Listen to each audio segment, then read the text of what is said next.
verser le sang. Bien-aimé, l'épée que nous avons, l'épée à garder, c'est une épée à utiliser. Cette épée doit être teintée du sang. C'est pourquoi ce matin, nous allons tous utiliser nos épées. Amen, amen. Nous allons tous utiliser nos épées. L'épée que nous allons utiliser, bien aimé, c'est la parole de Dieu que nous connaissons. Pour terrasser l'ennemi. Amen, amen. Amen, amen. Voilà la lutte à laquelle l'apôtre Paul faisait allusion. Deuxièmement, dans ce verset, on nous parle. Mais nous sommes appelés à lutter contre les principautés. Et maintenant, quand l'apôtre Paul parlait de principautés, que dit Louis II?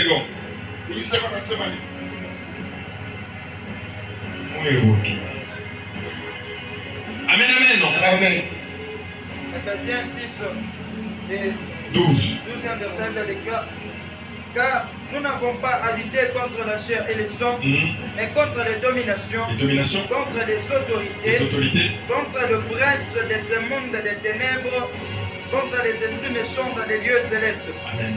Amen, amen. Quand on est en train de parler des princes, les autorités, les dominations, l'apôtre Paul fait allusion ici à ce qu'on appelle la source, l'origine. Parlant de principauté, ça veut dire la source, l'origine. Qui est à la tête. C'est lui qui est chef. Et maintenant le chef là, c'est ça l'origine. Si nous sommes en train de souffrir, ce chef là, c'est cette origine. Quelle est l'origine de notre souffrance? C'est cette là. Amen, amen. Bien-aimé, je suis en train de te préparer pour le combat. Nous avons passé un bon temps dans la prière. C'est ça être chrétien, maintenant. Amen, amen. On est en train de prier, connecté au trône. Et Dieu est en train de faire des choses. Amen, amen. Bien-aimé, tu ne devrais pas être là où tu es. Tu devrais avoir un certain niveau. Le niveau que toi tu devrais avoir, ce n'est pas selon que toi tu es en train de le fixer. Le Dieu qui t'a aimé là, il a fixé un niveau pour toi. Amen. La Bible dit ceci: j'ai formé pour vous un projet de bonheur et non de malheur. C'est-à-dire c'est lui qui est en Christ Jésus, appelé à avoir un certain niveau d'action. Et ce niveau-là, bien aimé, c'est à tous égards dans toutes les étapes de ta vie. Tu dois atteindre ce niveau-là.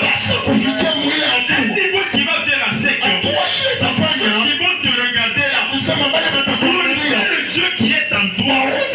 Amen, amen. C'est pourquoi l'apôtre Paul, l'apôtre Jean, avait dit ceci à Gaius. Gaius était quelqu'un qui était avancé dans les choses de Dieu. Qui connaissait la parole de Dieu. Qui connaissait la parole. La Bible dit ceci: la vérité qui est en toi, dans laquelle tu es en train de marcher.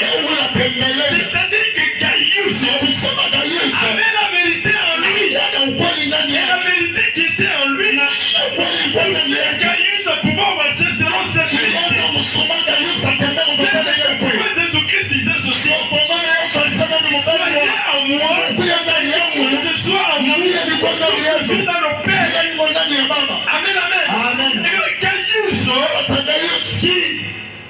était dans ce niveau-là.